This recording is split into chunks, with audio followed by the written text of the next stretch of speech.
The next step in the process is going to be the auto calibration. So first click on settings in the upper left-hand corner, and you should just be able to hit enter to get past this screen, and then select auto calibration. The first auto calibration screen is going to tell you which tools you need. You're going to need your hex, 3mm hex. You're going to need your calibration tools for the left and right spindle. You're going to need your calibration cylinder and the calibration cable from your kit. When you have those ready, go ahead and click next. And the first thing it wants you to do is take these two calibration tools and insert them in the machine.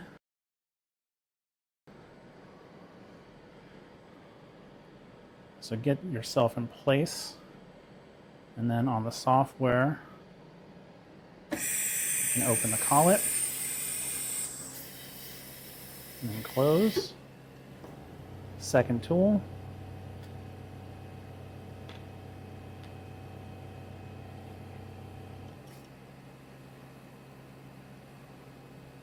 In place.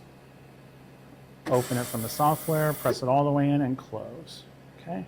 Once we've done that, we can go ahead and click next. Now we need to mount the calibration cylinder in place using the hex tool. Calibration cylinder is mounted right here. You're going to want to twist it until you feel it lock in place, and you're going to use the hex wrench to tighten.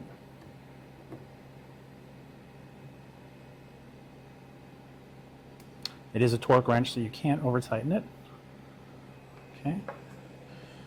Now you verify the tools and the cylinders are in place as shown here. It's correct.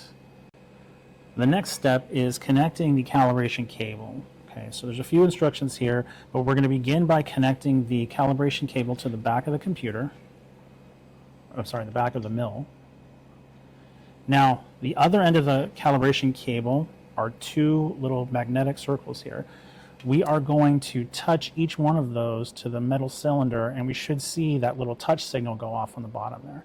So we're going to come over here, touch that to one side. So now over here you should see that signal goes on and off as we touch.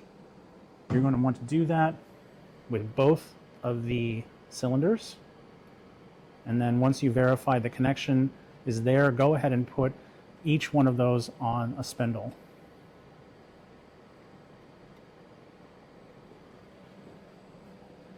Now that we have both sides connected, we can go to the next step, which is to just start the calibration. We go ahead and hit start, and this process will begin.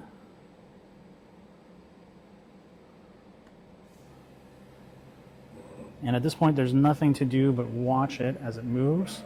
Be careful that you don't put your hands inside the machine during this process, because the lid can be open, or should be open, and wait for the process to complete. Okay, at this point the calibration is completed, so we just need to take the calibration cable off the spindle, unplug it from the back of the machine.